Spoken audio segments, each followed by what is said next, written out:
Picture Manhattan in 1905. Now fill it with 500,000 Eastern European Jews crammed into 2 square miles. Add sewage flowing in open gutters. Add horses collapsing dead in the street from overwork. Be Add safe, my tuberculosis dear. killing I 1 will. in 7 I residents. promise. Write to me. Add I 14 will. people sleeping in rooms designed for 4. I can't That's keep the Lower running East from Side, this. the It's most time to densely face the populated truth. place in human history. More packed than Calcutta. More crowded than the worst slums of London. More compressed than anywhere humanity has ever tried to survive. We're going back there tonight, not as tourists looking at museum exhibits or eating pastrami at restaurants.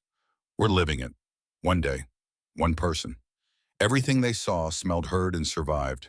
Get comfortable. Here we go. Your eyes open to darkness. The first thing isn't sound. It's temperature. August. Manhattan, 1905. The heat has weight. Physical. Oppressive. The kind of heat that sits on your chest and makes breathing work. You're lying on a straw mattress in a room measuring 10 feet by 11 feet. 7 other people share this space. The Davidowitz family. Mother, father, 4 children, grandmother.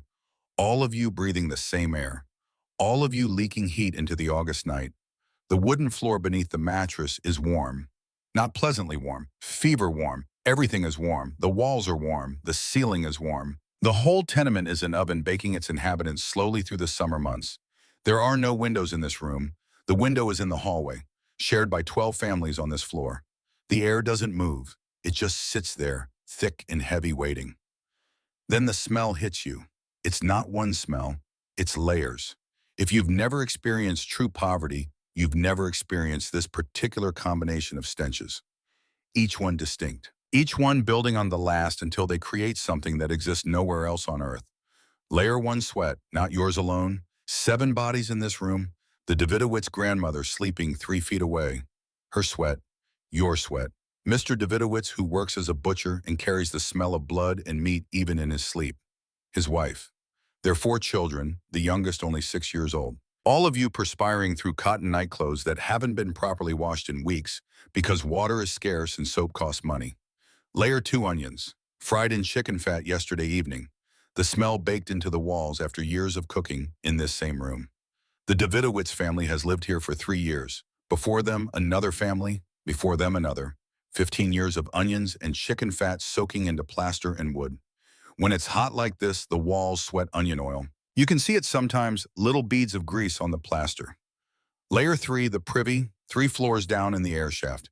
A wooden box suspended over a pipe that's supposed to carry waste down to the street sewers. Supposed to.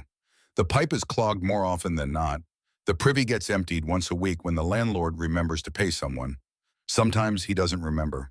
Sometimes he remembers but doesn't pay. The box fills up. The August heat pulls the stench upward through the air shaft into the hallways, into the rooms. It settles in your lungs, becomes part of your breath. Layer 4, last night's vomit. The youngest Davidowitz child, 6 years old, sick from bad milk purchased from a street vendor. The milk looked fine, smelled fine. But this is August in New York, and milk that leaves the dairy at dawn can turn poisonous by noon. The child vomited twice in the night. Mrs.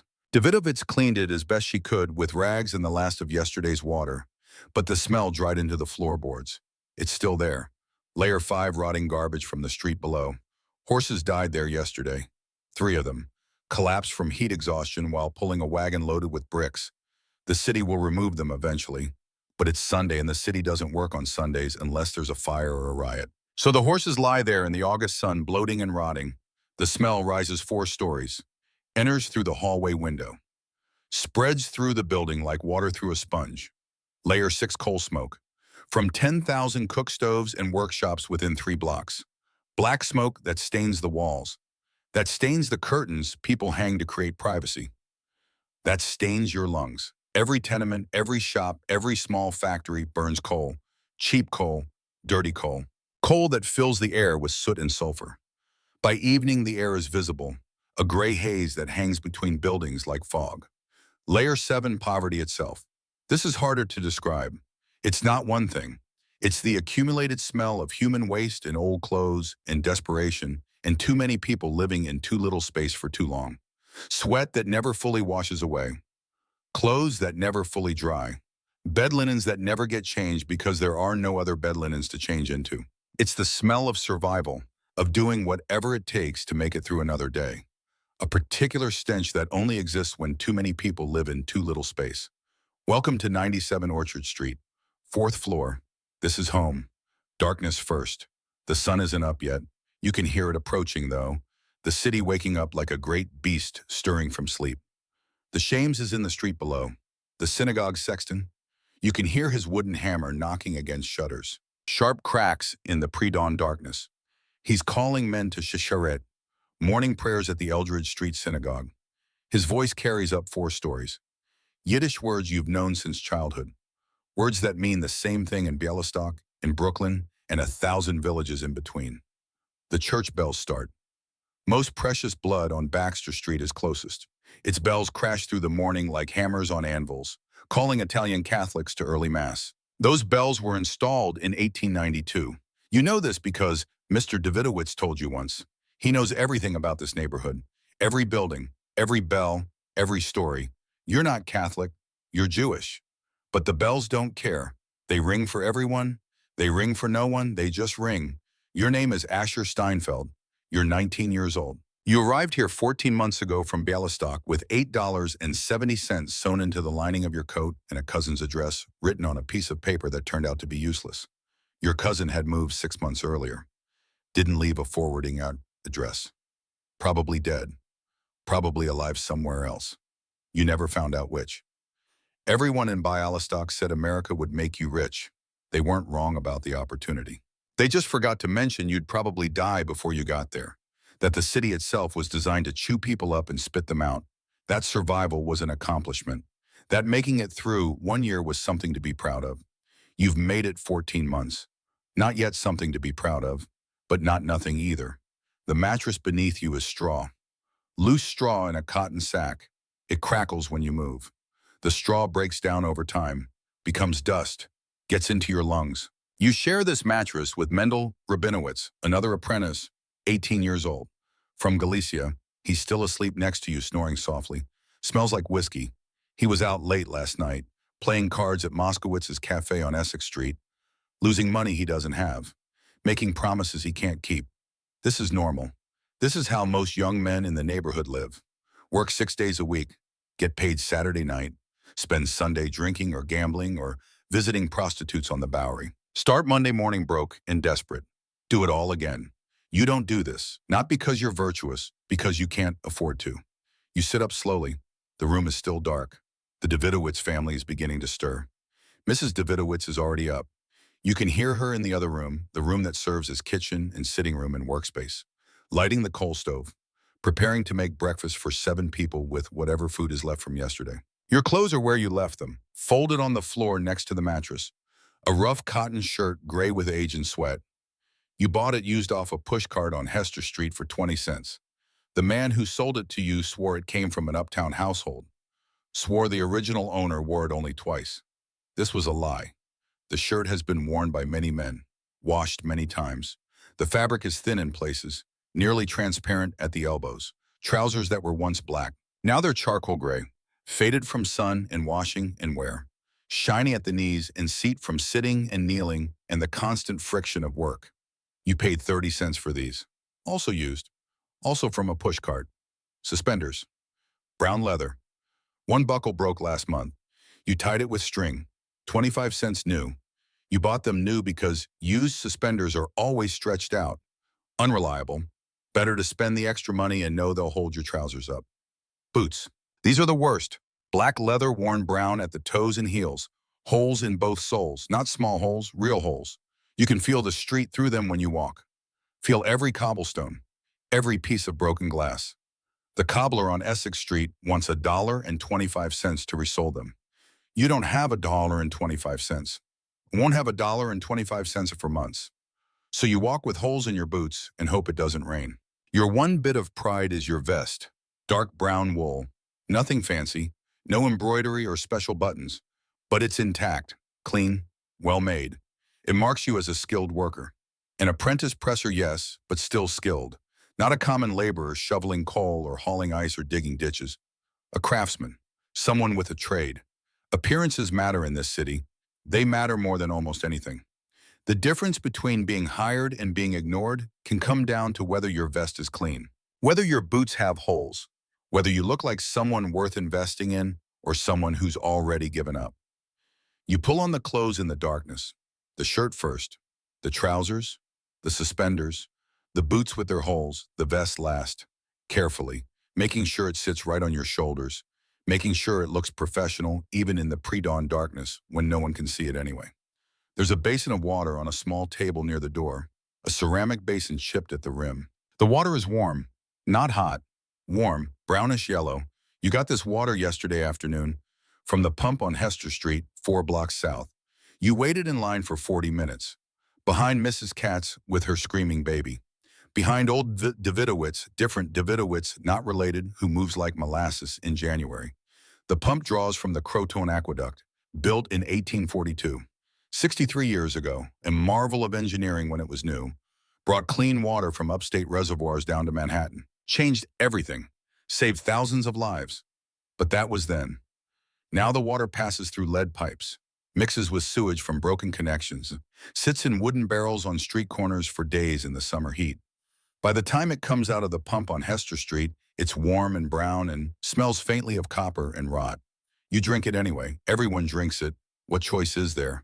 You splash some on your face. The water feels good for a moment, cool against your skin despite its warmth. You use your hands to rub it into your eyes, your neck, behind your ears. This is washing. This is hygiene. This is the best you can do. There's no towel. Towels are luxuries. You dry your face on your shirt sleeve. The shirt will dry on your body as you walk to work. Mendel is still sleeping, snoring louder now. You consider waking him. He needs to be at work in an hour, but you've learned not to wake Mendel when he's been drinking. He wakes angry, combative. Better to let him oversleep. Let him face the consequences with your master Ephraim Katz. Let him learn through punishment instead of friendship. You've tried friendship, 14 months of it. Mendel doesn't want friendship. He wants someone to blame, someone to be angry at, someone to resent for working harder, drinking less, wanting more. You're that someone, so you let him sleep. The stairs down are narrow, so narrow you scrape both shoulders. Worn wooden steps sagging in the middle from decades of feet. No light. You navigate by feel and memory, your hand on the wall. The wall is damp, always damp. Condensation from too many people breathing in too small a space.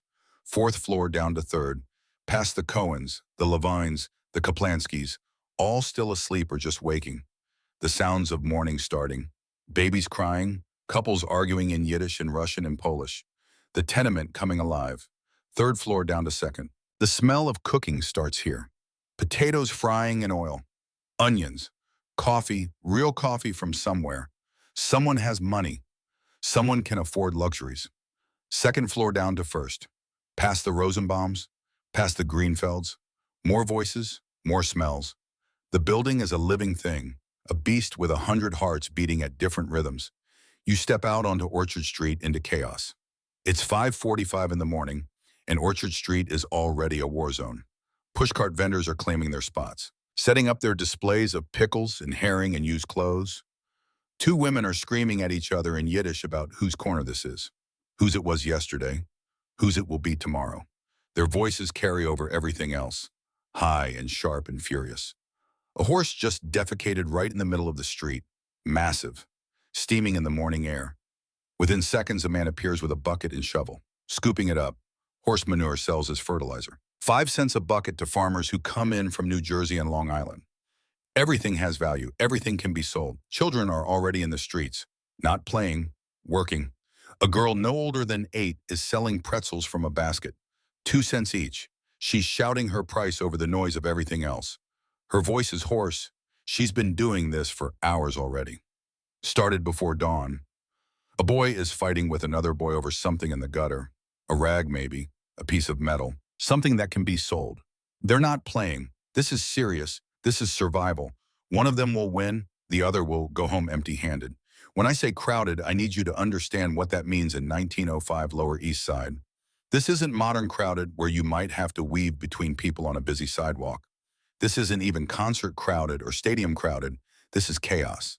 This is survival. This is every inch of space occupied by someone trying to make a living or find a meal or simply exist. There are no real sidewalks. Some of the nicer streets have raised stone paths along the sides. But on most streets, you're sharing space with everything. Pedestrians walking to work, horses pulling wagons loaded with bread or beer or bricks, carriages carrying uptown people slumming it downtown, pushcarts stacked 8 feet high with everything imaginable, street vendors with baskets balanced on their heads or hanging from poles across their shoulders, beggars holding out trembling hands, dogs eating garbage, pigs, yes, pigs. People keep pigs in the Lower East Side. They roam the streets eating refuse. It's actually useful. The pigs are the closest thing to a sanitation system in some neighborhoods. The noise is incredible, not loud, incredible. Multiple levels of sound layered on top of each other until it becomes something physical. Something you feel in your chest. Vendors shouting their wares. Pickles, sour pickles, herring, fresh herring from the barrel. Apples, 3 for 2 cents. Rags, I buy rags. Everyone is yelling because everyone else is yelling. If you don't yell, nobody hears you. If nobody hears you, you don't sell. If you don't sell, you don't eat. Add to that the clatter of iron wheels on cobblestones, the screaming of children, arguments in 6 different languages happening simultaneously. Yiddish, Italian, Russian, Polish, Hungarian, German, all of them mixing into a linguistic soup that somehow everyone understands enough to conduct business. The barking of bunks, the clop of horse hooves on stone, the constant murmur of 500,000 conversations happening at once in a space the size of a college campus. You've learned to navigate it mostly. The key is to never stop moving. Never make eye contact with anyone who looks like they want something from you. Because everyone in New York wants something. Money, time, attention, blood if they can get it. A woman with a basket approaches you. She's probably selling apples. Apples come in from New Jersey farms. There's good money selling them on the street, but there's also good money in distracting some greenhorn while your partner lifts his wallet from behind. You don't have a wallet to lift. Everything you own, $6.80, is hidden in your mattress back at 97 Orchard, sewn into a cloth pouch, hidden under the straw where Mendel won't find it. So you shake your head at the woman, keep walking. She moves on to her next target without offense. This is business, nothing personal. Ephraim Katz's shop is on Ludlow Street, 2 blocks west. You walk quickly, dodging horse manure and puddles of mysterious liquid and a dead cat that's been there for 3 days. Nobody has moved the cat. Nobody will move the cat. Eventually, it will decompose enough that rain will wash it away or dogs will drag it somewhere else. This is how the city cleans itself. When you arrive at 143 Ludlow Street, Ephraim Katz is already at his cutting table. The shop is actually just the front room of a ground floor tenement apartment. Ephraim pays $9 a month for this space, which is expensive. But Ludlow Street is where contractors come looking for piecework, where department stores send their buyers, where reputations are made or destroyed. Location matters in the garment trade, maybe more than skill. The shop is small even by New York standards, 14 feet wide and 18 feet deep. The front opens directly onto Ludlow Street with 2 large windows that let in morning light. In winter, those windows let in cold that turns your fingers blue. In August, they let in heat and flies and the smell of horse urine from the street. Inside 3 cutting tables. Long wooden tables where Ephraim cuts patterns from bolts of cloth, 4 sewing machines, 2 singers, 1 Wheeler and Wilson, 1 piece of garbage that breaks every other day, but Ephraim can't afford to replace. And 1 pressing station, your station. The pressing iron sits there on its stand. 12 pounds of solid iron with a hollow chamber for burning coals. When properly heated, it reaches 400 degrees Fahrenheit, hot enough to sear skin off bone, hot enough to burn through wool if you're not careful. You've burned yourself 30 times in 14 months. Small burns mostly, quarter-sized blisters on your palms, fingers, a few bad ones. One that took 3 weeks to heal, left a scar on your right forearm shaped like the iron's edge. Your hands are covered in scars. Small white lines where blisters healed, rough patches where calluses formed. Your palms are no longer the palms you brought from Bialystok. These are working hands. Damaged hands. Hands that know heat and weight in the price of mistakes. Ephraim looks up when you enter. He's a wiry man, maybe 45, hard to tell. The years have worn him down to essentials. Beard going white, hands that never stop moving. Those hands can cut a pattern from a bolt of wool without measuring, just by eyeballing the proportions. Accurate to within a quarter inch. He's been doing this for 20 years. Started as an apprentice like you, worked his way up. Saved enough to open his own shop. Now he employs 3 people. You, Mendel, and Mrs. Katz, his wife, who does finishing work in the back room. "You're late," he says without looking up from his pattern. "You're not late. You can see the clock on the wall. 5:53. The shop doesn't open until 6, but Ephraim says this every morning. You've learned not to argue." "Yes, sir," you say. This is the correct response. Acknowledge, Abraham.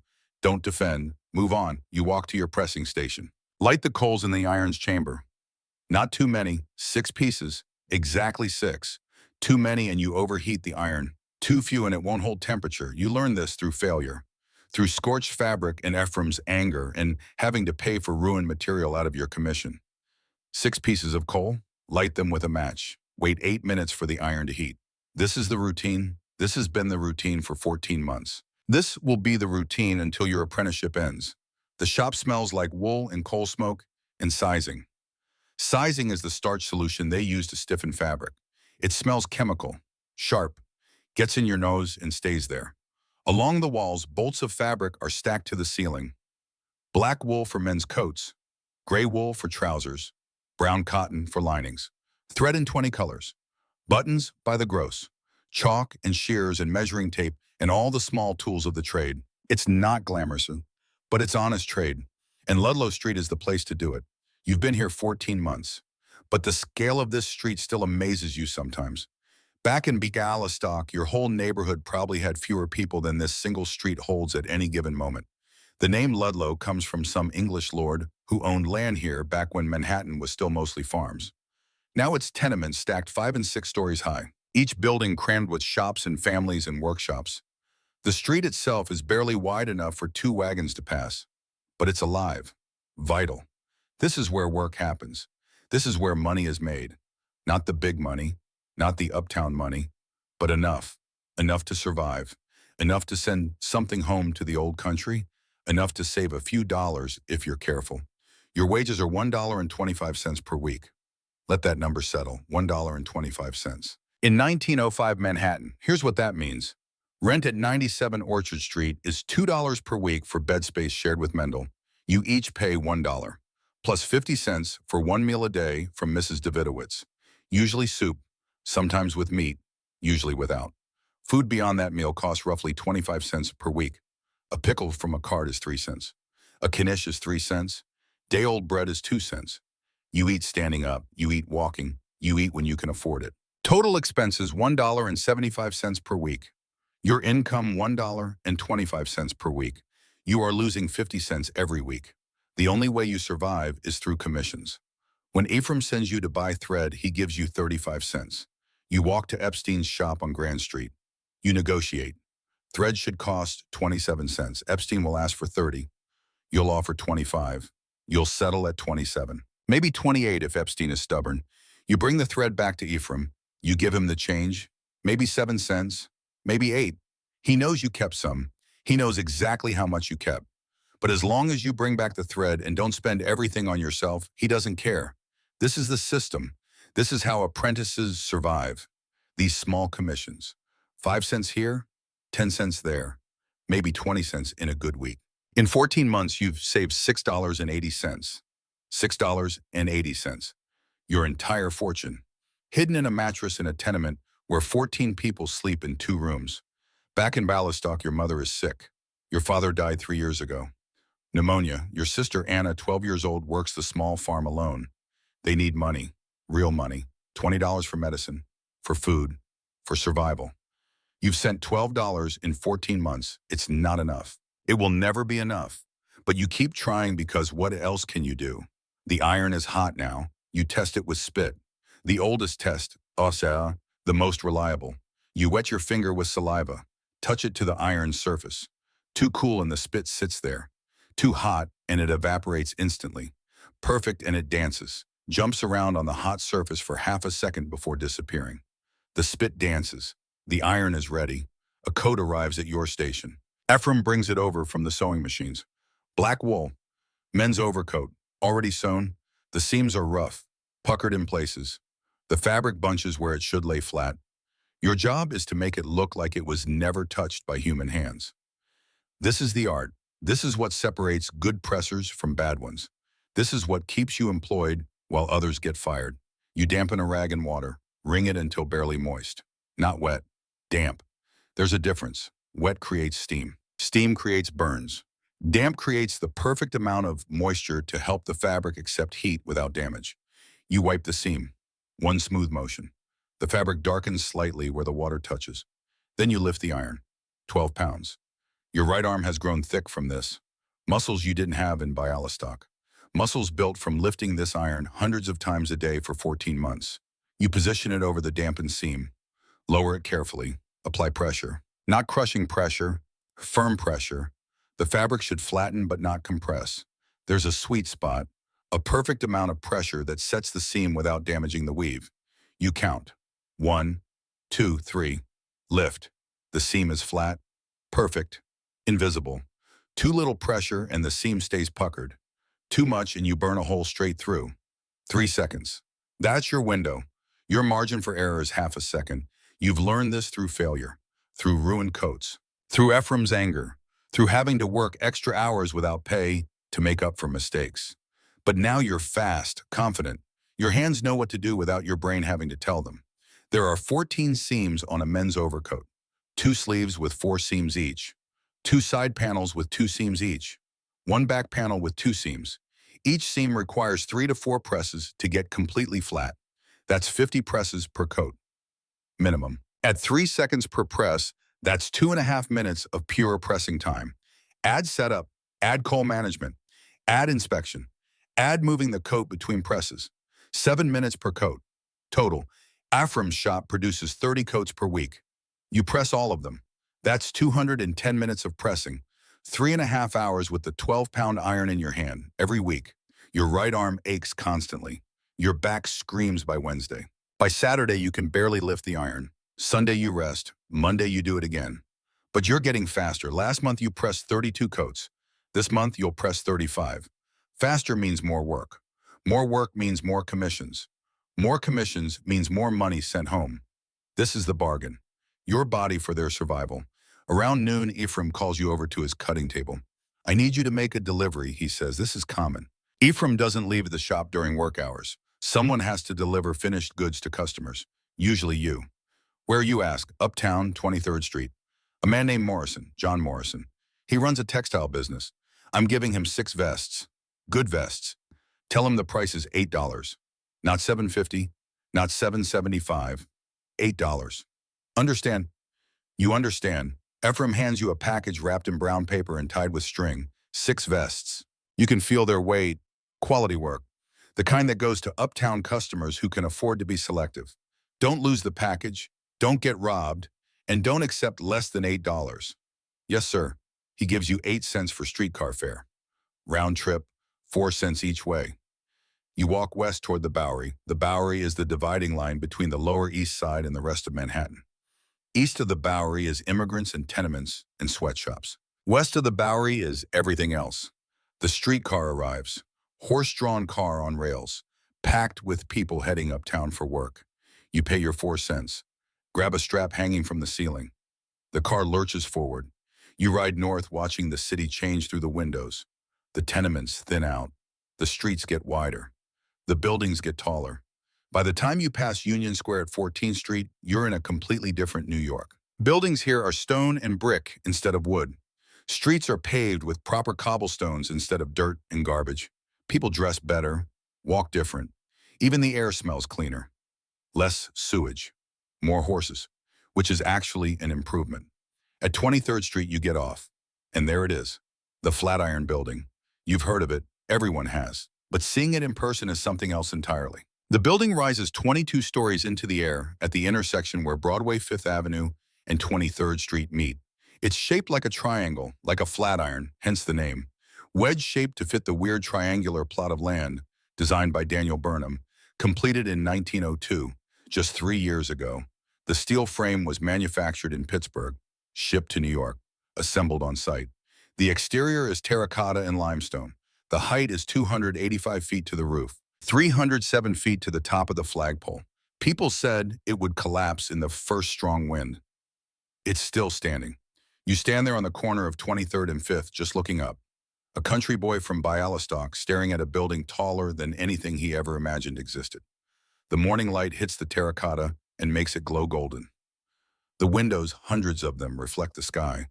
Birds circle the upper floors. Pigeons mostly. But you see a hawk up there too. Hunting. Even the wildlife in New York is brutal, but you can't stand there forever. The vests won't deliver themselves. Morrison's office is at 175 Fifth Avenue, 3 blocks north, a shorter building, only 8 stories, but still impressive by any standard except the Flatiron. You climb to the 3rd floor, find the office marked Morrison Textiles. Knock. Come in. John Morrison is a fat man, mutton chop sideburns, vest straining at its buttons. His office smells like cigar smoke and money. Not new money, old money. The kind that comes from owning things instead of making things. "You're from Katz," he asked without looking up from papers on his desk. "Yes, sir. 6 vests." You unwrap the package. 6 vests in dark gray wool, expertly constructed, lapels pressed to perfection. By your own hands yesterday afternoon. Morrison examines them, holds one up to the light, checks the stitching, tugs at a button. He knows what he's looking at. This is his business. He's been doing this longer than you've been alive. Quality work, he admits. Katz still has the touch. He reaches into his desk drawer, pulls out a cash box, starts counting bills. $7.50 sound fair, Chairman. Ephraim's voice echoes in your head. Don't accept less than $8. Mr. Katz said 8, sir. Morrison looks at you, really looks at you, studies your face, your clothes, the way you're standing.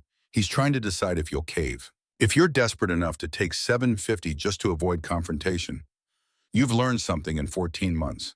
You've learned that the city respects strength, not physical strength, the strength to hold your ground, to say no when no is the right answer.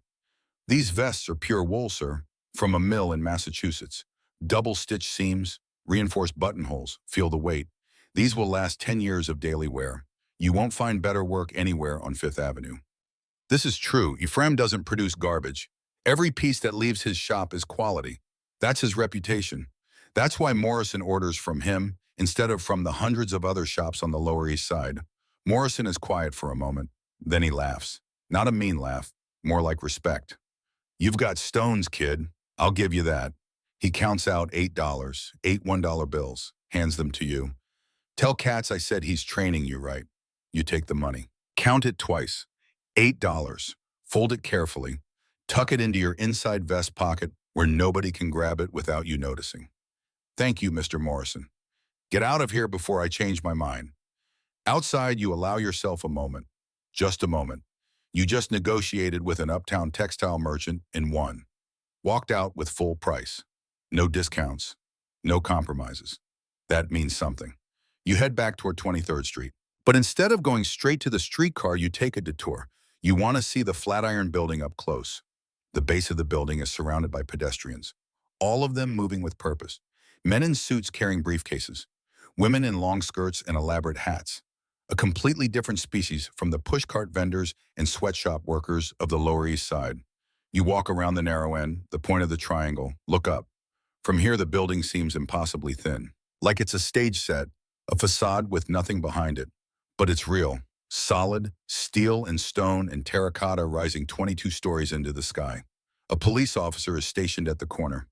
You'll learn later, years later actually, that they call this corner the windiest spot in New York. The way the building is shaped creates weird wind patterns. Gusts strong enough to knock a man over, strong enough to lift women's skirts, which is why there's a cop here, to chase away the perverts who gather hoping for a glimpse of ankle. But you don't know that yet. You just know the wind hits you like a wall, almost pushes you into the street. "Keep moving," the cop says. Not unkindly. No loitering. You keep moving. On the streetcar heading back downtown, you think about what you just saw. Buildings like the Flatiron. Offices like Morrison's with wooden desks and gas lamps and carpets on the floor. Men in suits who've never pressed a coat or delivered a package or slept 10 to a room. That's one version of New York. The version where you ride elevators to the 20th floor and make business deals and go home to brownstones with private bathrooms.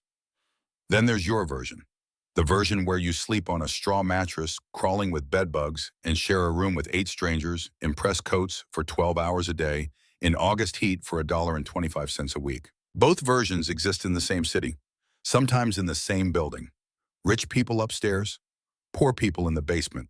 The streetcar crosses back over the Bowery and you're home again. Or at least back in your neighborhood. The tenements rise up around you. The streets narrow. The crowd thickens. The smell returns. Sewage and garbage and humanity packed too tight. Welcome back to the Lower East Side. You arrive at Ephraim's shop at 2:15. Hand him the $8. He counts it. Twice. Looks at the money. Looks at you. Morrison give you trouble. He offered $7.50. I held at 8. Something that might be pride flickers across Ephraim's face. Good. That Morrison, he tries that with everyone. Most people cave. He puts the money in his cash box, locks it, looks at you again. You didn't cave. It's not a question, but you answer anyway. No, sir. Good, he says again. Then now press these lapels. We've got 6 more coats to finish by tonight. And just like that, you're back to work. The afternoon passes in heat and coal smoke. Your arms ache, your back screams. But you keep pressing. Keep working.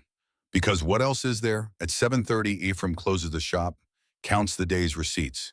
It was a good day, the Morrison delivery. Some smaller orders, maybe $15 total revenue, minus materials, minus overhead. Ephraim probably netted $7 or $8. You'll see maybe 10 cents of that when payday comes Saturday. Go home, Ephraim says. Eat something. Tomorrow, we start early. You walk back to 97 Orchard in the fading light. The street is still packed. It never stops. But the energy is different, slower. People heading home after work. Kids playing stickball in the street. Women sitting on stoops trying to catch any breeze that might exist. Inside the building, you climb 4 flights in total darkness. The hallway has no lights. You navigate by feel and memory. The Davidowitz apartment is loud when you enter, all 6 of them talking at once. The children arguing about something. Mrs. Davidowitz cooking. Mr. Davidowitz reading a Yiddish newspaper by candlelight. They've made room for you at their table, a space barely big enough for a plate. You sit. Mrs. Davidowitz serves soup, potatoes and onions and water. Maybe a chicken bone for flavor if you're lucky. You eat quietly while the family talks around you in Yiddish. You're not really part of this family. You rent bed space, $2 a week. Mrs. Davidowitz feeds you 1 meal a day as part of the deal. But you're not family. You're a boarder, a stranger who sleeps in their room and shares their air. This is normal. Half the tenements in the Lower East Side operate this way. Families rent out bed space to single men to help make rent. Sometimes you share a bed with another boarder. Sometimes you sleep in shifts. You use the bed at night. Someone else uses it during the day. Whatever works. After dinner, there's time to yourself. An hour maybe before exhaustion takes over and sleep becomes unavoidable. Mendel still isn't home. He's probably at Moskowitz's, playing cards, drinking, losing money. You sit by the hallway window, the only window. Watch the street below. The sun is setting. Not that you can see the sun. You're surrounded by 5-story buildings. But the light changes. The sky goes from white to orange to gray. Candles appear in windows up and down the block. The lamplighter makes his rounds, lighting the gas lamps on the corners. They don't provide much light, but something is better than nothing. The sounds of evening settle in, distant music from somewhere. A baby crying, arguments in Yiddish and Italian drifting up from apartments above and below. This is home now, 97 Orchard Street, Lower East Side, Manhattan. Not the home you were born into. Not the place where your mother still lives in Bialystok, in a wooden house with a garden where you grew up speaking Yiddish and eating your mother's cooking and going to Cheddar to learn Torah. That place might as well be on the moon. This is home. This cramped apartment shared with strangers. This street that never sleeps. This city that chews people up and spits them out and keeps right on going. 3 weeks later, a letter arrives. The postman comes to 97 Orchard Street. This is rare. Mail is expensive. Most people in the building never receive mail, ever. But there's a letter for you from Bialystok, your mother's handwriting, Yiddish. You open it with shaking hands. The first lines are routine. Greetings, questions about your health, hope that you're eating well, working hard, staying safe. Then the real news. Anna is dead, your sister, 12 years old, dead. The fever took her in 4 days. They didn't have money for the doctor until the 3rd day. By then it was too late. Your mother writes, do not blame yourself. You sent what you could. This city is far away. You could not have known. But you do blame yourself. How can you not? You've sent $12 in 14 months. If you'd sent more. If you'd sent it sooner. If you'd worked harder, saved more, maybe the doctor could have come earlier. Maybe Anna would still be alive. The letter continues. Your mother is selling the farm. She wants to come to America, to be with you. The only family either of you has left. You fold the letter carefully, put it in your vest pocket against your heart. Then you climb to the roof of 97 Orchard Street, the only place with air, the only place where you can be alone.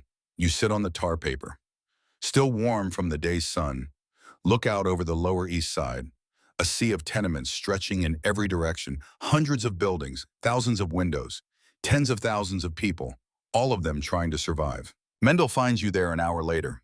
He doesn't say anything at first, just sits beside you. This is the first time Mendel has shown kindness.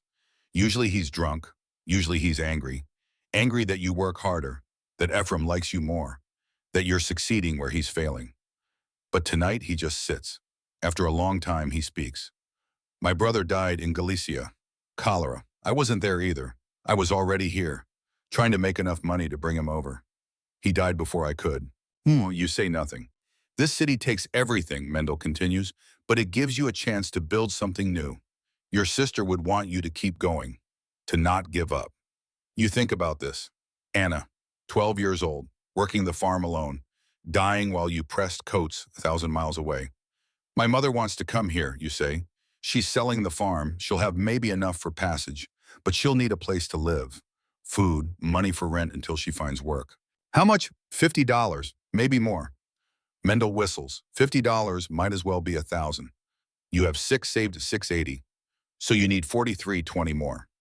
The math is brutal at your current rate, saving maybe $2 a month, 20 months, almost 2 years. Your mother might not have 2 years. I'll find a way, you say. Mendel nods. You sit there together as darkness falls. 2 boys from nowhere, both trying to survive the same city, both knowing they might fail.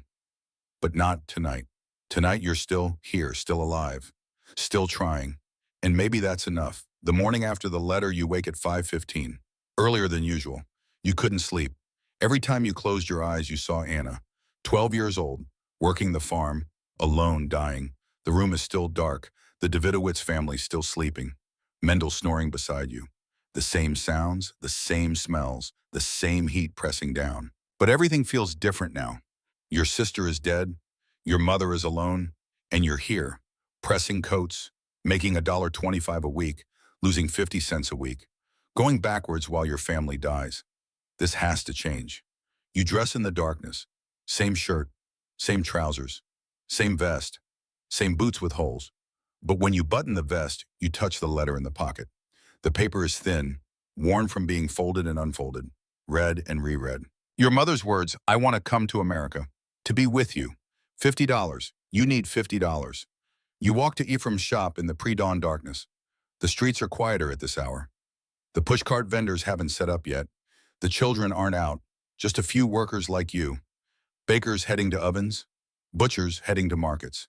Men who start their days before the sun. Ephraim is already there when you arrive, 5:30. He's always there early. You've never arrived before him. Never. He looks up when you enter, surprise in his eyes. Couldn't sleep, you say. He nods, doesn't ask why. Ephraim doesn't pry. This is one of the things you've learned to appreciate about him. He gives you space, expects you to work, doesn't demand explanations. Light the iron, he says, we've got work. You light the coals, 6 pieces, wait for them to heat. While you wait, Ephraim speaks. I've been approached by Wanamaker's department store. You know Wanamaker's. Everyone knows Wanamaker's, the finest department store in New York, maybe in America. On Broadway, between 9th and 10th, 6 stories tall, sells to the wealthiest people in the city. They want 50 coats, good coats, the kind that go in their 5th Avenue windows, custom work, quality materials, perfect finishing. 50 coats. That's more than Ephraim usually produces in a month. The contract is worth $100 profit, Ephraim continues. If we deliver on time, 3 weeks. Perfect quality. $100. You try to comprehend this number. You make $65 in a year. Before expenses. $100 is more money than you've seen in your entire life. I can't do it alone, Ephraim says. Mendel is good, but he's unreliable. Drinks too much, shows up late. I need someone I can trust. He looks at you directly now. Work this contract with me. 16-hour days, 6 days a week for 3 weeks. If we succeed, if we deliver all 50 coats on time with perfect quality, I'll give you $15. $15. Your mind races. $15 would bring your savings to $21.80. Add another 3 months of commissions, maybe 25 total. Still not 50, but closer. Much closer. I'll do it, you say. Ephraim nods. Expected this answer. One more thing. This work has to be perfect. Wanamaker's customers pay $25 for a coat. They can afford to be selective. One mistake, one scorched seam, one loose button. They'll reject the entire order. Return everything. My reputation dies. I'll never get another contract from them. He pauses. Make sure you understand. This is more than money. This is legacy. This is my life's work. I'm trusting you with it. The weight of this settles on you. Not just $15, not just your mother's passage, but Ephraim's entire future. 20 years of building a reputation. All of it riding on 3 weeks of work. When do we start, you ask? Tomorrow. 5:30 a.m. That night you tell Mendel. He's in the room when you return from work. Sitting on the mattress. Not drunk for once. Just sitting. Staring at nothing. Ephraim gave me the Wanamaker's contract, you say? Mendel's face hardens. Why you? He said he needs someone reliable. And I'm not reliable. You could lie, make it easier, but you're too tired for lies. You showed up drunk 3 times last month, Mendel. You were 2 hours late twice. You broke a sewing machine and blamed it on the machine instead of admitting you forced the feed. Mendel stands, fists clenched. You think you're better than me? I think I'm more desperate. My mother is alone, my sister is dead. If I fail, my mother dies too. That's why I work 16 hours. That's why I don't drink. Not because I'm virtuous, because I'm terrified. This stops him. The honesty of it. The naked fear. He sits back down. The anger drains out of him. I'm scared too, he says quietly. My whole family is gone. Pogrom in Galicia 3 years ago. They killed everyone. My parents, my 3 brothers, my sister. I was already here, working, sending money home, planning to bring them over. He looks at his hands. The money arrived 2 weeks after they died. The village sent it back, wrote me a letter. Your family is dead. Here's your money. You didn't know this. 14 months sleeping 3 feet away, and you never knew. So I drink, Mendel continues, because what else is there? No one's waiting for money. No one's coming to America. I'm working for nothing, just to survive another day in a city that already killed everyone I loved. You sit beside him on the mattress. Help me, you say. What? After this contract, after Wanamaker's. Ephraim will have more work, big work. Help me with it. Work with me, not for Ephraim, for yourself. Prove you're more than this, more than the drunk who shows up late. Mendel looks at you for a long time. Why would you want my help? I've been terrible to you. Because I can't do this alone, because you're good when you're sober, because we're both stuck in the same hell, and maybe we survive better together. He thinks about this. Then, okay, just that, okay, but something shifts between you. Not friendship exactly, not yet, but alliance. 2 boys from nowhere trying to survive the same city. The work begins, 5:30 a.m. You arrive at the shop. Ephraim is already cutting patterns. The first bolts of wool have arrived. Black. Expensive. From a mill in Massachusetts. 6 o'clock a.m. The iron is hot. The first coat arrives at your station. You begin pressing. The routine is brutal. 50 coats in 3 weeks. 21 days. That's 2.4 coats per day. Doesn't sound like much until you understand what each coat requires. 14 seams. 50 presses per coat. But these aren't ordinary coats. These are Wanamaker's coats. Every seam has to be perfect. Every press has to be exactly right. No puckers, no shine, no evidence of human hands. You press the first seam. 3 seconds. Perfect. Flat. Invisible. The second seam. 3 seconds. Perfect. The third seam. 3 seconds. You feel the rhythm building. Your hands remember. Your body knows. By 10 o'clock a.m., you've pressed 3 coats, 12 more seams each. Your arm is already aching, but you're on schedule. By 2 o'clock p.m., you've pressed 6 coats. But the heat is building. August in New York. The shop windows are open, but there's no breeze. Just hot air flowing in from the street. The coal smoke from your iron makes it worse. Your eyes burn. Your throat is raw. Mrs. Katz brings water. Lukewarm, brownish. You drink it anyway. Eat, she says. Hands you bread and cheese. You eat standing at your station. Can't afford to sit. Can't afford to rest. Every minute counts. By 6 o'clock p.m., you've pressed 9 coats, but your arm is shaking. The iron feels like 20 pounds instead of 12. Every press requires willpower now. Concentration, fighting against exhaustion. This is when mistakes happen. You've seen other pressers. Tired, rushing, they scorch fabric, burn holes, ruin hours of work. Sometimes get fired, so you slow down, focus. Each press deliberate, each seam perfect. By 10 o'clock p.m., you've pressed 12 coats, day 1 complete. 38 to go. Ephraim looks at the finished coats, inspects every seam, runs his fingers along every edge, checks every button. Good it, he says. Just that. Good. From Ephraim, this is high praise. You walk home in darkness. The streets are still full. Gin mills, gambling dens, men and women conducting business in doorways. The city never sleeps. You pass the Bowery, men sleeping against buildings. These are the ones who failed, who couldn't keep up, who drank their wages or got injured or just gave up. You think that could be me. One mistake, one injury, one moment of bad luck. The distance between working and starving is 1 week's wages, maybe less. You climb 4 flights in total darkness. The Davidowitz family is asleep. Mendel is awake, sitting by the window, sober. How was it, he asks. Hard, but I did 12. 12 in 1 day. That's good. You're on schedule. You collapse onto the mattress, your arm throbs. Your back screams, but you're on schedule. Tomorrow will be harder, Mendel says. He's right. Day 2, you wake at 5:15. Your arm is so sore you can barely lift it. Your back feels like someone beat you with a stick. But you get up anyway. Dress, walk to the shop. The iron is waiting. The coats are waiting. The work doesn't care if you're sore. The work doesn't care if you're tired. The work just needs to be done. You press 12 coats again. Same pace, same quality. But it takes more effort. Every press is a battle. Your body wants to stop. Your mind says, keep going. Day 3, 12 coats. Your hands are blistering. The old calluses are breaking down from the increased work. New blisters forming underneath. You press anyway. Day 4, 12 coats. One of the blisters pops. Clear fluid runs down your palm. Stings when it touches the hot iron. You wrap it with a rag. Keep pressing. Day 5, 12 coats. Your eyes are permanently bloodshot from coal smoke. Your throat is raw. You've developed a cough that won't go away. Keep pressing. Day 6, 12 coats. 72 total. First week complete. 28 to go. Sunday you rest. But rest doesn't mean recovery. It means lying on the mattress unable to move. Your body is consuming itself, burning muscle for fuel.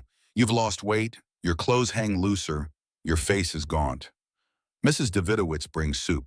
You're working too hard, she says. I have to. Why? You don't answer, can't explain, can't make her understand that your mother's life depends on finishing this contract. That every coat is a step closer to $50. That stopping means failing. Failing means death. You eat the soup, sleep 14 hours, wake Monday morning and do it again. Week 2 begins. The routine is the same, but your body is breaking down. The blisters on your hands have become open sores. You wrap them in rags soaked in salt water. Old remedy, supposed to toughen the skin. Mostly it just stings, but something else is happening. Your hands are learning. The muscle memory is deepening. You're not thinking anymore, not calculating each press. Your hands just know. The iron weight becomes familiar. The 3-second timing becomes automatic. Your body finds its rhythm.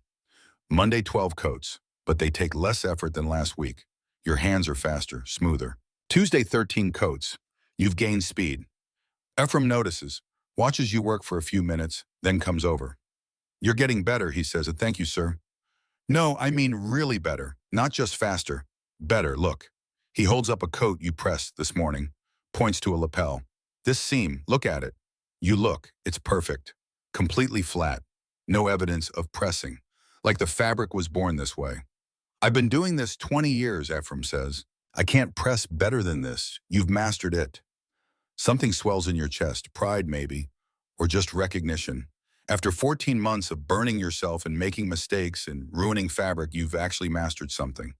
How did you learn so fast? Ephraim asks. I had to. I couldn't afford to be slow. Ephraim nods, understands. Necessity is the best teacher. Keep this pace, we'll finish early. He walks back to his cutting table, but before he gets there, he stops. Turns around. Asher, why are you doing this? Really, I know you need money. Everyone needs money, but you're killing yourself.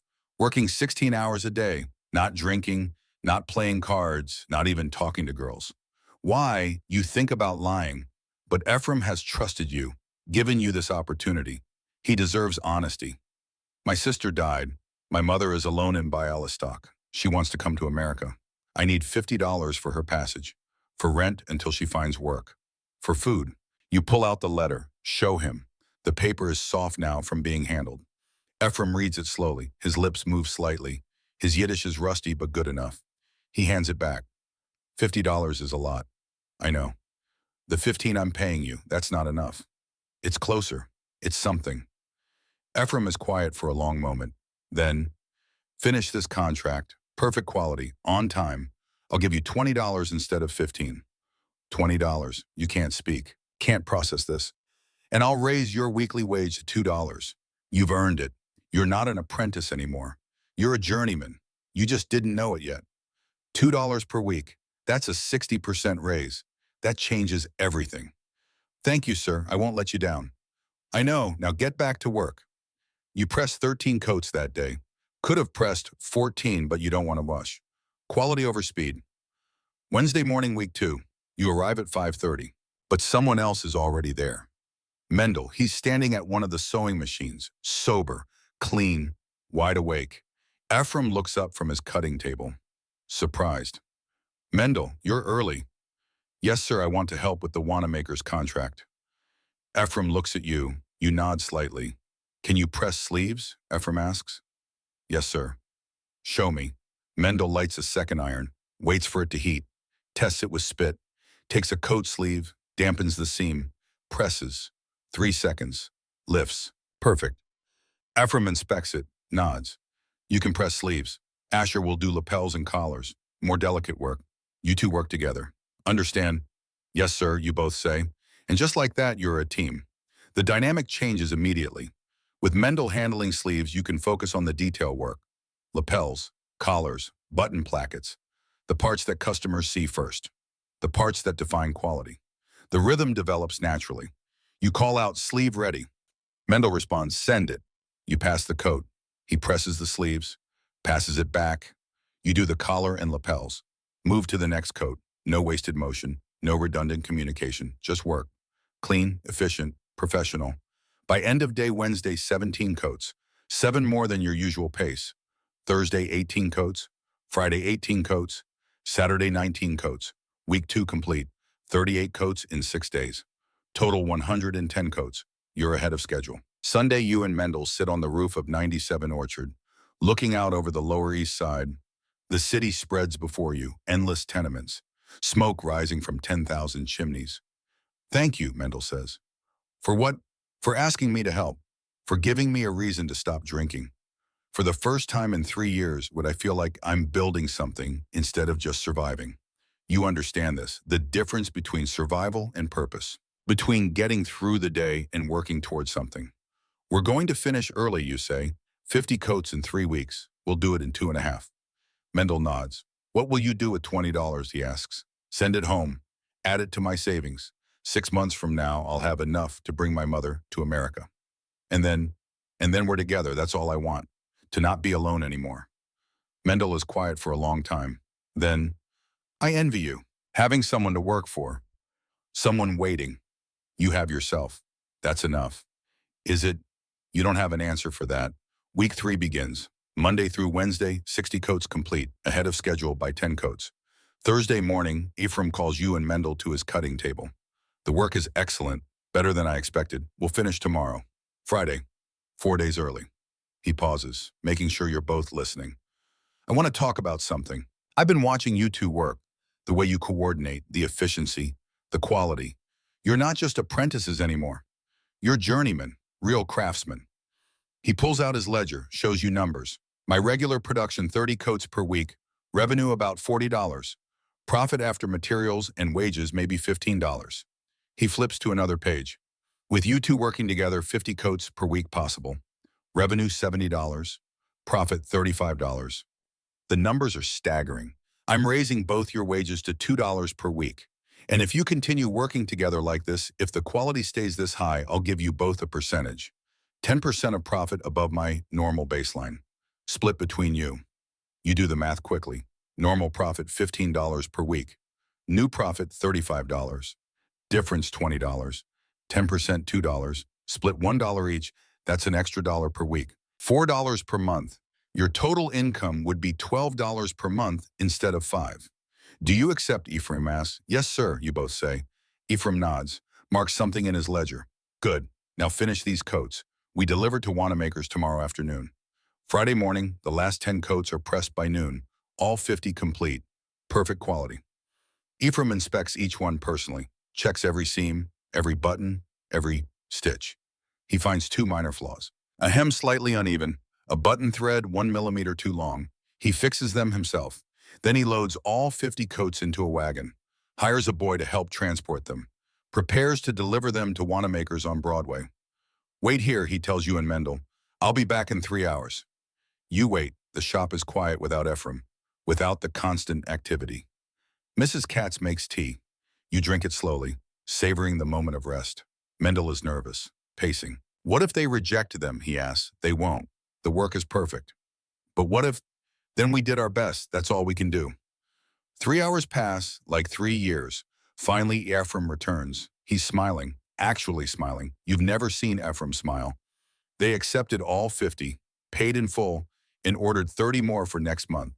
He pulls out his cash box, opens it, starts counting. Money. $20. He hands them to you. $20. You stare at the bills in your hand. More money than you've ever held. More money than you've seen in one place. You earned it, Ephraim says. Then he counts out $15. Hands them to Mendel. You too. You did good work. Mendel's hands shake as he takes the money. Ephraim closes the cash box, looks at both of you. You've just completed the most important contract of my career. Wanamaker's is the finest department store in New York. With them as a regular customer, this shop can grow, can employ more people, can build a real reputation. He pauses. You made that possible. Both of you. Remember this day. Remember that good work matters, that quality matters, that when you care about what you make people notice. You fold your $20 carefully, put them in your vest pocket with the letter from your mother. That night you count your total savings. Previous $6.80. Commissions over 3 weeks, $3.20. Wanamaker's bonus, $20. Total $30. $30. You're more than halfway to 50. At $2 per week base wage plus $1 per week from the profit sharing, you're now making $3 per week, minus expenses of $1.75. Net savings $1.25 per week. To reach $50, need 20 more.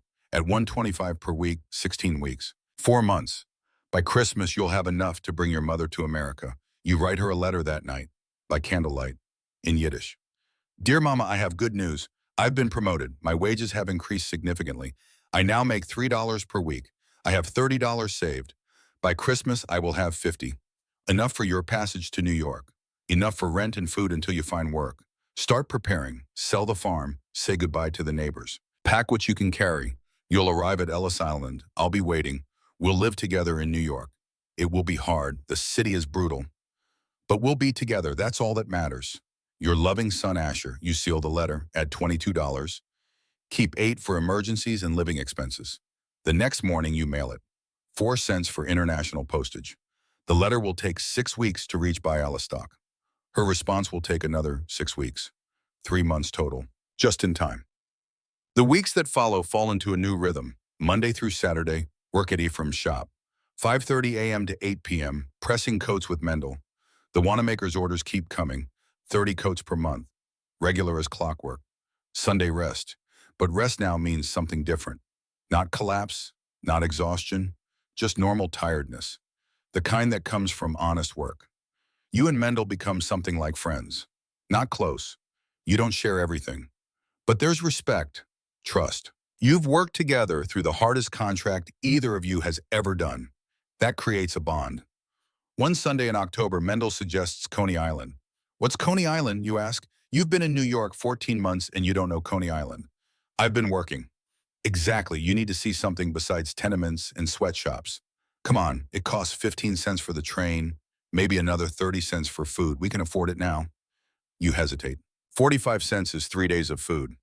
But Mendel is right.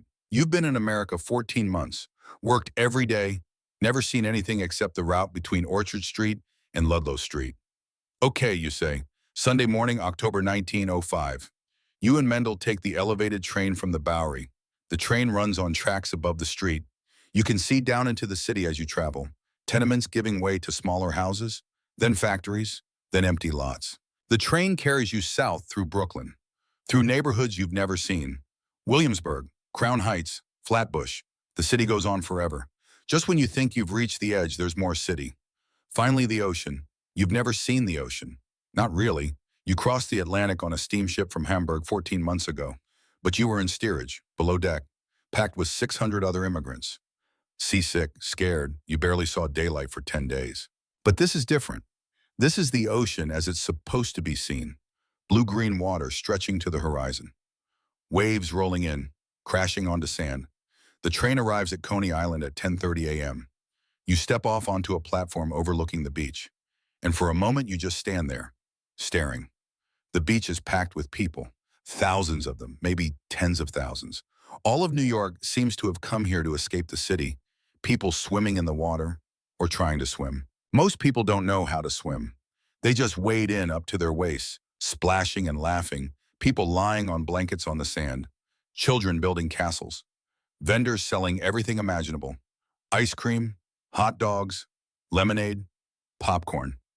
And behind the beach, the amusement parks.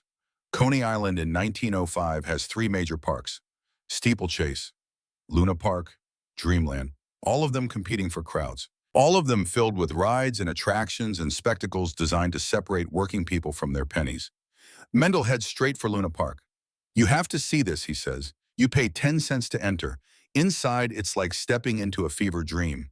The main promenade is lined with towers and minarets and domes, all painted in bright colors, part Middle Eastern, part fantasy, part insanity.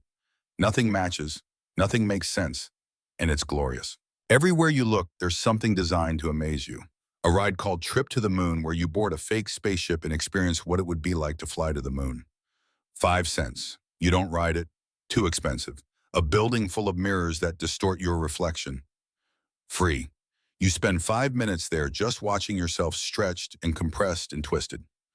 Mendel laughs at his reflection, genuinely laughs. You realize you've never heard him laugh before. A ride called Dragon's Gorge, where you float through a dark tunnel filled with mechanical dragons that roar and breathe steam. 5 cents. You skip it. But just walking through Luna Park, seeing the lights and the crowds and the sheer overwhelming spectacle of it all, that's free, and it's enough. By noon, you're hungry. A hot dog costs 5 cents. You buy one from a vendor near the beach. The hot dog is a sausage in a bun with mustard. That's it, nothing fancy. But it's hot and salty and delicious. You eat it while walking on the beach, feeling sand between your toes for the first time in your life. The ocean is right there, massive and powerful and terrifying. You wade in up to your knees. The water is cold, salty. Waves push against your legs, trying to knock you over. You understand suddenly why people drown. The ocean is strong. It doesn't care about you. It will pull you under and keep going like you never existed. But right now, standing knee-deep in the Atlantic Ocean with the sun on your face and a hot dog in your stomach and the noise of thousands of people enjoying themselves. Right now, you're alive. Completely. Fully alive. The city is still there. The tenements, the sweatshops, the poverty, the grinding daily reality of survival. All of that is still waiting for you, but not right now. Right now, you're at Coney Island, and for the next few hours, you're free. You spend the afternoon wandering, watching people, seeing sights that don't cost money. There's a boardwalk built over the water where couples walk arm in arm. You walk it alone, watching the ocean stretch to the horizon. There's a carousel with hand-carved wooden horses. 5 cents to ride. You watch children scream with joy as it spins. Don't ride yourself. But watching is enough. As the sun sets, Mendel says, stay until the lights come on. You have to see it. You stay, and as darkness falls, the electric lights come on. 250,000 electric bulbs, all illuminating at once, turning Luna Park into a city of light. You've never seen anything like it. The buildings glow, the towers shine, the whole park becomes a beacon visible for miles. This is what electricity can do. This is the future. Back in the Lower East Side, maybe one building in 10 has electric lights. Most people still use gas lamps or candles. Electricity is expensive, rare, a luxury. But here at Luna Park, they waste electricity on decoration, on spectacle, on making people say oh and ah and spend more money. And it works. You stand there for 20 minutes just looking at the lights, thinking about what it means that humanity can do this, can turn night into day, can create beauty out of nothing but electricity and clever engineering. Worth it, Mendel asks. Yeah, you say, worth it. The train back to Manhattan is packed with tired, happy people. Children asleep on their parents' laps, couples holding hands, working men and women who spent their one day off at the beach pretending for a few hours that life is more than just survival. You stare out the window as the train carries you north through Brooklyn, back toward the Lower East Side. The tenements come back into view, the factories, the familiar landscape of poverty and struggle. Tomorrow you'll wake at 5:30. You'll press coats until your arms give out. You'll navigate the chaos of the streets. You'll eat cheap food and sleep on a straw mattress and do it all again the next day. But tonight you went to Coney Island. You saw the ocean. You ate a hot dog. You watched Luna Park light up like a dream. That has to count for something. That has to be worth something. You close your eyes as the train rattles north through the darkness. Tomorrow will come soon enough, but tonight you're just tired in a good way. Tired from walking in the sun. Tired from seeing beautiful things. That's enough. November arrives cold and gray. The heat breaks, the air turns sharp. You wake one morning and the water in the basin has a skin of ice on top. Winter is coming. The tenements are brutal in winter. No insulation, windows that don't seal properly, gaps in the walls where wind comes through. The only heat comes from the coal stove in the main room. Mrs. Davidowitz keeps it burning, but coal costs money. She rations it. Burns just enough to keep the room from freezing. Not enough to actually be warm. You wake shivering, your breath visible in the darkness. Mendel is curled into a ball beside you, both of you trying to conserve body heat under a single thin blanket. You dress quickly, layer your shirt under your vest, pull on the coat you bought last month. $3. Heavy wool, worth every penny now that winter is here. The walk to Ephraim's shop is different in November. The pushcart vendors huddle around small fires in metal drums. The children selling pretzels have red hands, chapped faces, but they're still out there, still working. Cold doesn't excuse you from survival. The shop is warmer than the tenement. The coal burning in your pressing iron throws heat. By mid-morning, you're almost comfortable. By afternoon, you're sweating despite the cold outside. The work continues steady, 30 coats from Wanamakers every month, plus smaller orders from other customers. The shop is busy, profitable. Ephraim is expanding. He's hired a third presser, a boy from Odessa named Zalman Greenblatt, 16 years old, terrified of everything. You teach him. The iron weighs 12 pounds, you tell him on his first day. You'll think it's too heavy. It's not. Your arm will grow strong. Give it time. Zalman nods, eyes wide, scared. First week, your hands will blister. Don't stop working. The blisters will become calluses. Calluses are armor. They protect you. You show him your hands. Scarred, calloused, the hands of a craftsman. Watch the temperature. Test it with spit. The spit should dance on the surface, half a second before it evaporates. That's perfect temperature. You demonstrate. Spit on your finger. Touch the iron. The moisture jumps around briefly, disappears. 3 seconds per press. Not 2, not 4, 3. Count it out loud at first. Later, your body will know the rhythm. Zalman tries. His first press is clumsy. Too much pressure. The fabric bunches instead of flattening. Again, you say, lighter pressure. Let the heat do the work. He tries again. Better. Not perfect, but better. You'll burn fabric at first. Everyone does. I ruined 4 coats in my first month. Ephraim made me pay for them out of my commission. Learn from the mistakes. Don't repeat them. Zalman nods, takes it seriously. This job will scar you, you continue. Look, you show him your forearm. The scar shaped like the iron's edge, 3 inches long. But it will feed you. It will give you a skill, a trade, something no one can take away. Respect the craft, respect the cloth, respect yourself. Understand? Yes, sir. You're 19 years old and this 16-year-old boy just called you sir. Something about that makes you feel ancient. You've been in America 16 months, but it feels like years. Ephraim watches this interaction from his cutting table, doesn't interrupt. But later he pulls you aside. You're good at this, he says, not just pressing, teaching. You have patience.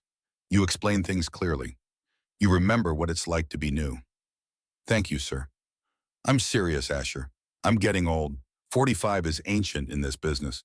My back hurts. My eyes are going. One day this shop will need a new master, someone to run it when I can't anymore. He pauses. Make sure you're listening. Keep working like this. Keep improving. Keep teaching. That person could be you. You don't know what to say. Ephraim owns this shop, built it over 20 years, and he's talking about you running it. A boy from Bialystok who arrived with $8.70. I won't let you down, sir. I know. Now get back to work. December brings the first real cold. Temperatures drop below freezing. The East River develops ice along the edges. The streets become treacherous. Frozen mud, patches of ice. Horses slip and fall. Wagons overturn. People die in winter. The old, the sick, children with pneumonia. The tenements are death traps when it's this cold. No heat, bad ventilation. Too many people breathing the same air. Disease spreads like fire. On December 15th, Mrs. Davidowitz's grandmother dies. The old woman who slept 3 feet from you for 16 months. She goes to sleep one night and doesn't wake up. Peacefully. In her sleep, as good a death as anyone can hope for in this city. The family sits Shiva for a week. 7 days of mourning. You give them space. Sleep at the shop a few nights. Ephraim lets you, says nothing about it, just lets you be. But on the third night, Mrs. Davidowitz asks you to come back. You're part of this family, she says. You've lived with us for 16 months. You should be here. So you sit with them, in that cramped room that smells like onions and coal smoke in grief. The Davidowitz children. Mr. Davidowitz the butcher. Mendel, Ephraim, and Mrs. Katz. 10 people in a space designed for 3. They tell stories about the grandmother, how she walked from Russia to Poland in 1880. Walked 200 miles with 3 children, hiding from soldiers, sleeping in barns, eating whatever she could find or steal. How she worked in a laundry for 20 years in New York, standing over boiling water, washing other people's clothes, until her hands couldn't grip anymore, until the steam destroyed her lungs. How she never complained, never asked for anything, just worked until she couldn't, then sat quietly in the corner of this room, watching, praying, waiting for the end. Mr. Davidowitz speaks, his voice thick with emotion. She used to tell me, in the old country we had nothing, but we had each other. In America we have a little more than nothing, and we still have each other. That's enough. You think about this. Your mother coming.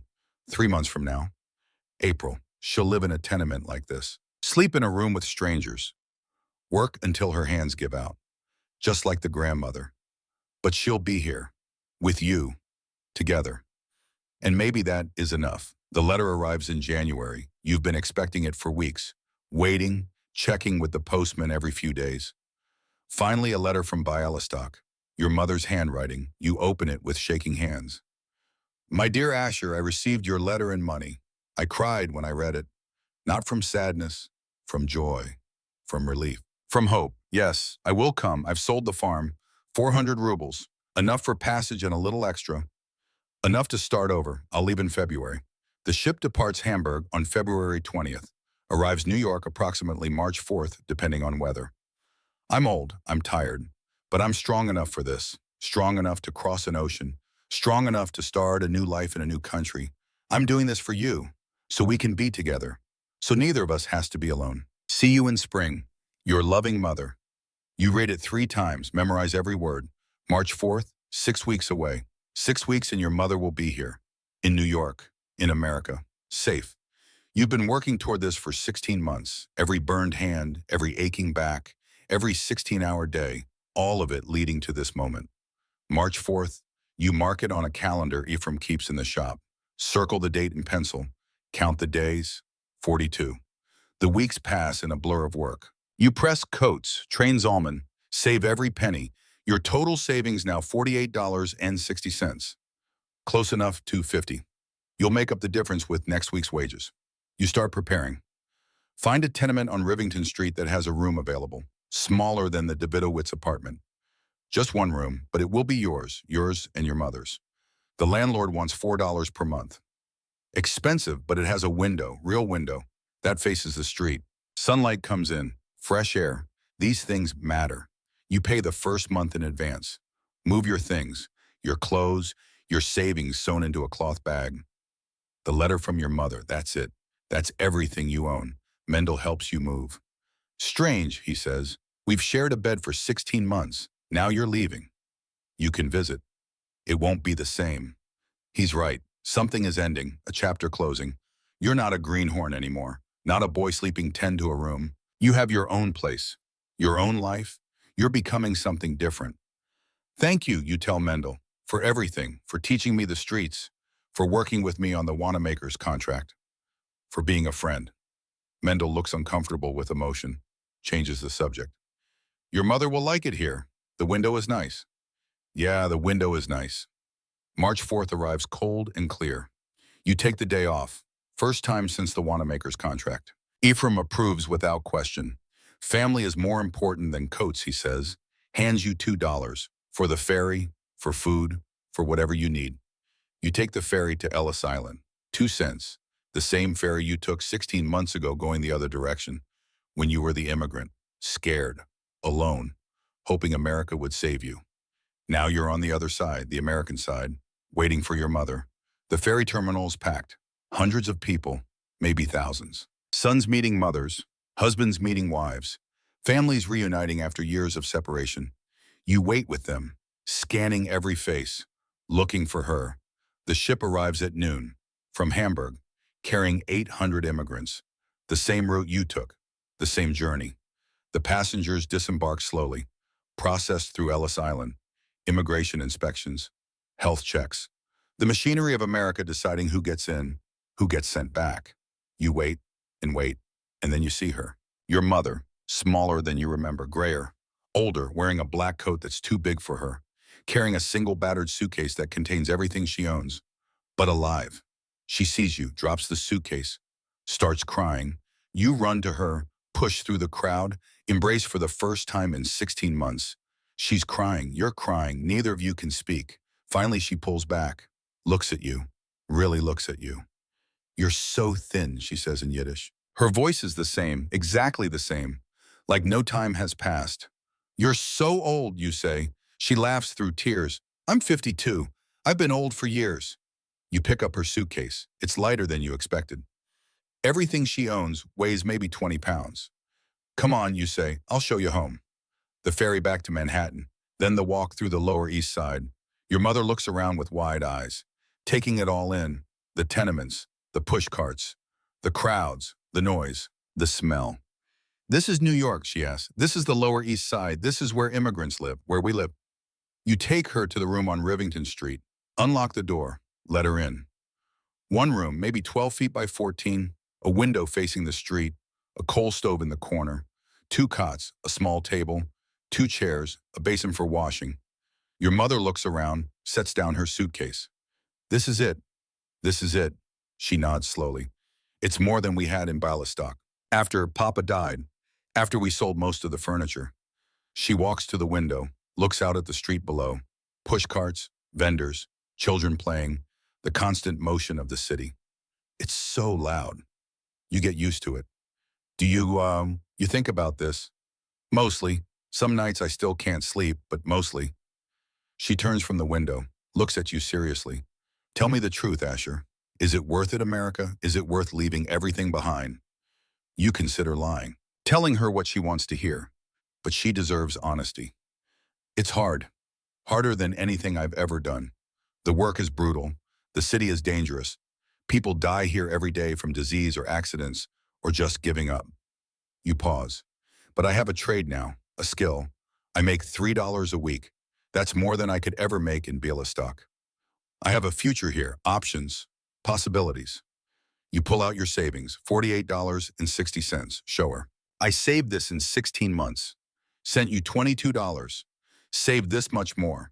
In Bialystok, this would take 5 years, maybe 10.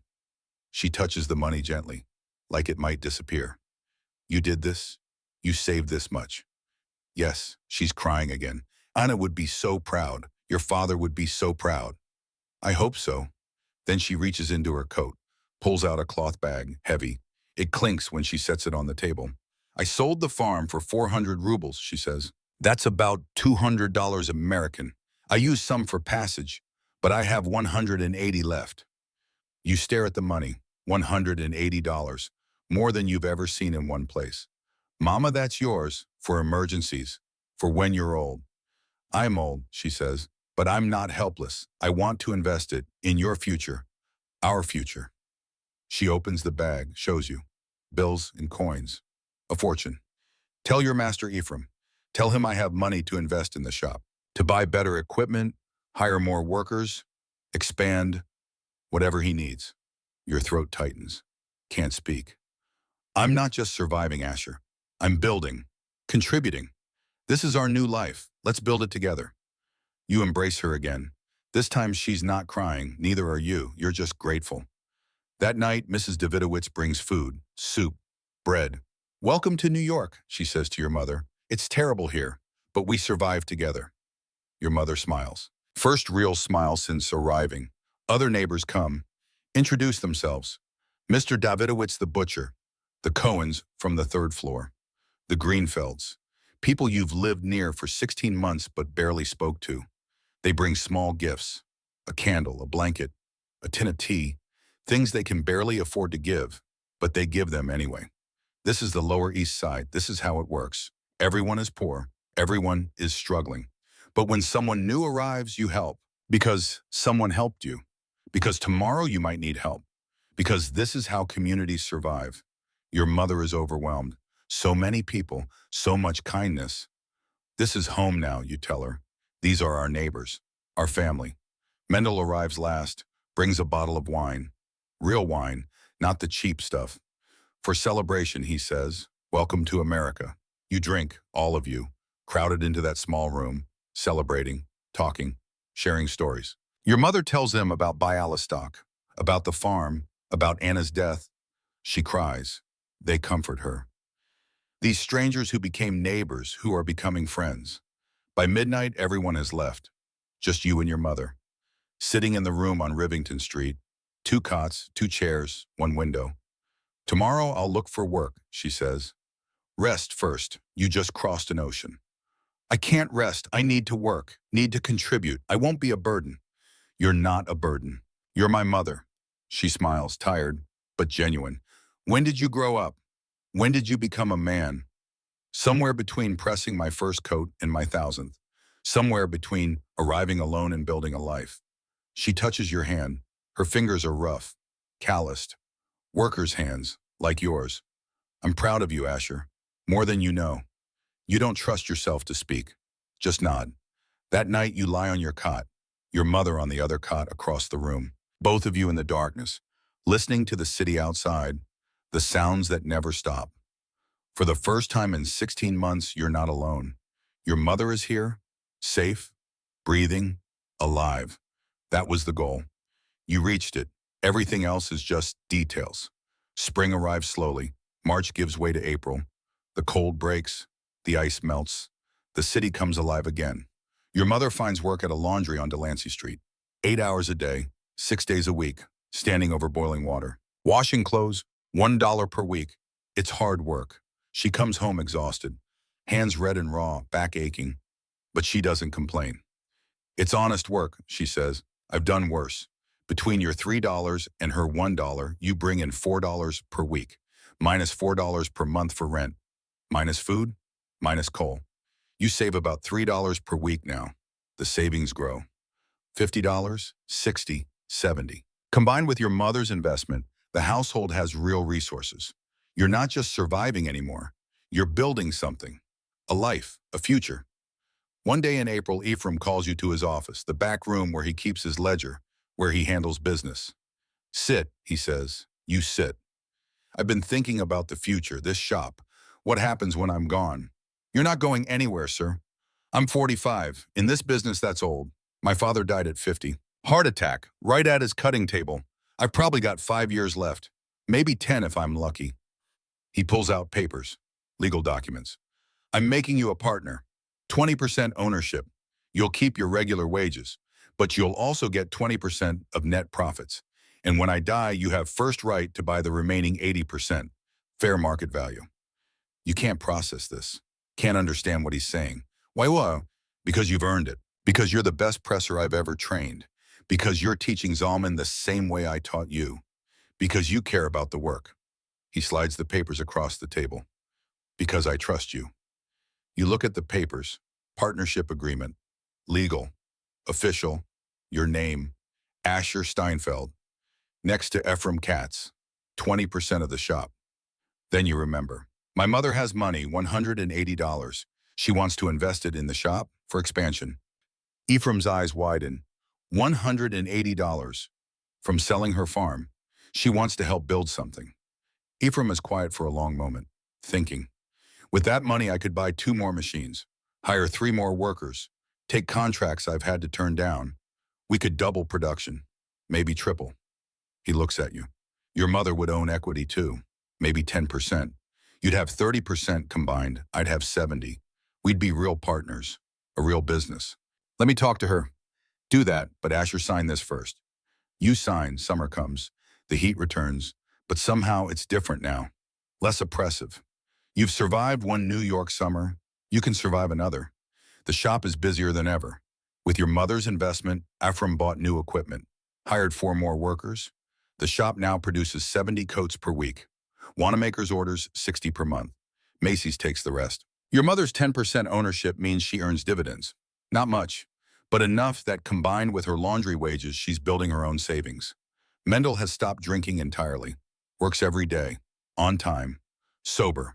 He's courting a girl from Galicia, a seamstress. They might get married. Zalman is getting good, fast. His hands no longer shake when he lifts the iron. His presses are confident, clean. In a year, he'll be as good as you. Your mother has friends now. Other women at the laundry. They have dinner together. Talk. Share stories. She's building a life here. Not just surviving. Living. The weeks pass. April becomes May. May becomes June.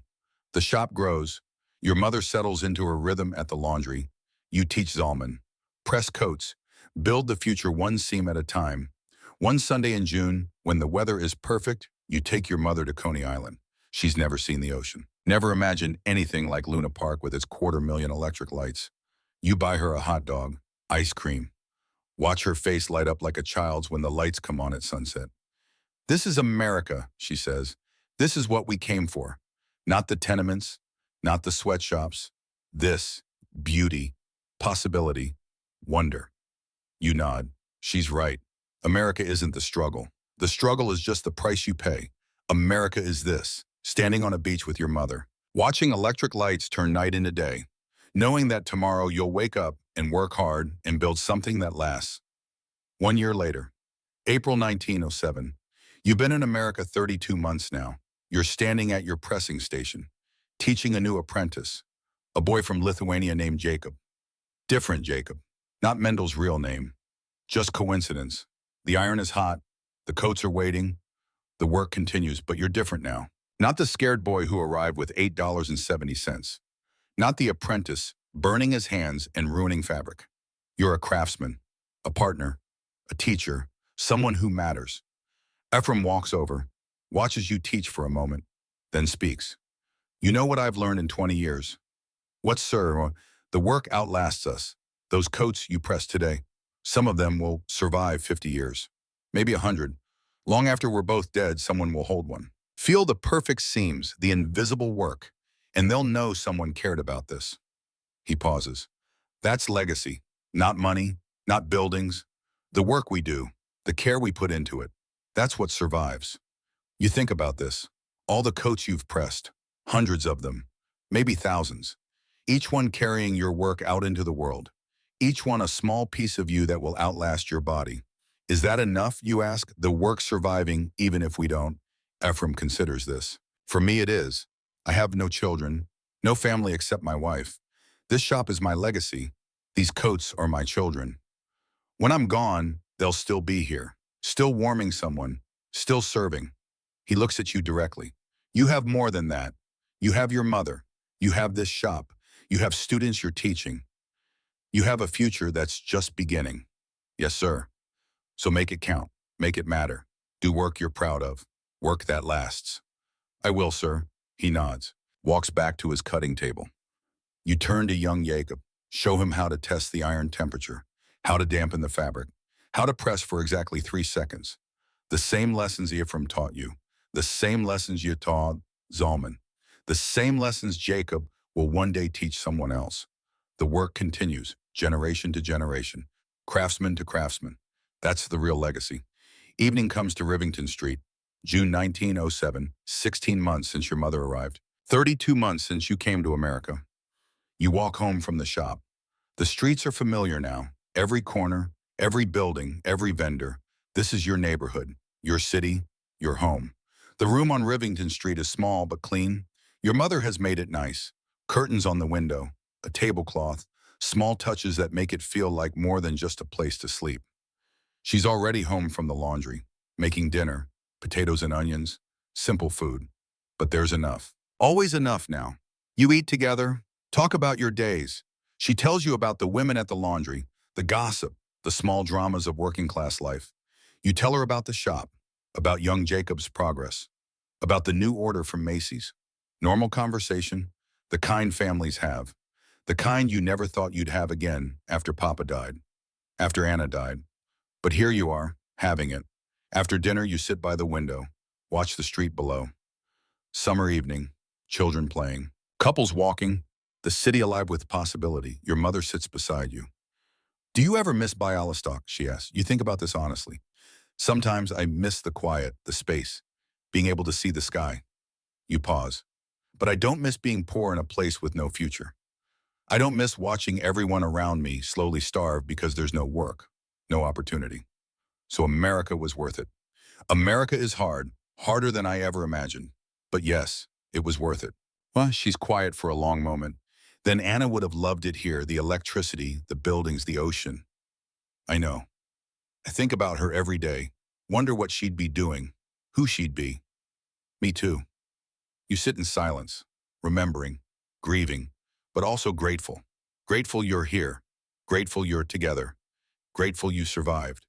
The sun sets, the lamplighter makes his rounds, candles appear in windows, the city settling into evening. Your body is tired. 12 hours of pressing coats. Your arms ache, your back is sore, the good kind of sore, the kind that comes from honest work. Tomorrow you'll wake at 5:30, heat the iron, press seams, teach Jakob, build the business. The same routine, the same rhythm. But tonight you're just tired, good tired. You stand, stretch, prepare for bed. Your mother touches your hand. Thank you, she says, for bringing me here, for giving me a new life, for not giving up when Anna died, when everything was hard. You would have done the same for me. Yes, but you're the one who did it. You're the one who survived this city, who mastered a trade, who built a future. She stands, kisses your forehead, like she did when you were a child. I'm proud of you, more than you'll ever know. You don't trust yourself to speak. Just nah. You lie down on your cot, your mother on hers across the room. The sounds of the city drift up through the window. Voices, horses, distant music. The constant hum of 500,000 people living their lives. Your breathing slows. The exhaustion of the day catches up to you. You think about the journey. From Bialystok to Hamburg to Ellis Island to the Lower East Side. From $8.70 to a partnership in a growing business. From boy to craftsman. From alone to family. The work was brutal. The city tried to kill you. You lost your sister, burned your hands, worked until you collapsed, survived on pennies. Pressed thousands of coats until your arms screamed. But you made it. You're here. Your mother is here. You have a trade, a future, a legacy building coat by coat, press by press. The seams you create today will outlast you. Some coat you pressed last week will be worn to someone's wedding, someone's funeral, someone's first day at work. They'll never know your name, never meet you. But your work will be part of their lives. That's enough. That has to be enough. Your eyes close. Sleep pulls you down gently. Like water, like darkness, like home. Centuries will pass. The Lower East Side will change. The tenements will be torn down or renovated. or turned into museums where tourists walk through and try to imagine what it was like. The sweatshops will be regulated. Labor laws will arrive. Child labor will end. The immigrants will become Americans. Their children will move uptown. Their grandchildren will forget Yiddish. But the coats you pressed, some of them will survive. In attics, in trunks, in museums. And someone will hold one, feel the weight of the wool, the perfection of the seams, the care in every press. And they'll know. Someone cared about this. Someone put their skill, their time, their scarred hands into making this perfect. Your work outlasts you. Your legacy isn't buildings or money. It's the craft, the care, the invisible perfection of a seam pressed exactly right. That's enough. That's everything. Let sleep take you, the way it took Asher Steinfeld on Rivington Street in June of 1907, 117 years ago. The city has changed. The buildings are different. The technology is different. But the work remains. The craft endures. Close your eyes. Let your breathing slow. Feel the temperature. Summer warmth. The window open. A breeze that carries the smell of the city. Not 7 layers of poverty anymore. Just city smell. Familiar. Home. The sounds fade. The voices quiet. The horses stop. The music dims. Everything settling into darkness and silence and rest. You've earned this. 117 years ago, Asher Steinfeld earned this. You both worked hard, survived, pressed seams until they were perfect, built something that lasts. Now rest.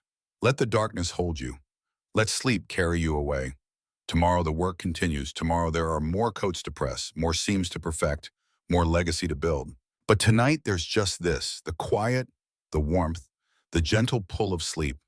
Let it take you, let it carry you down into dreams of perfect seams and electric lights and oceans that stretch forever, and mothers who are safe in work that matters and lives that count for something. Good night.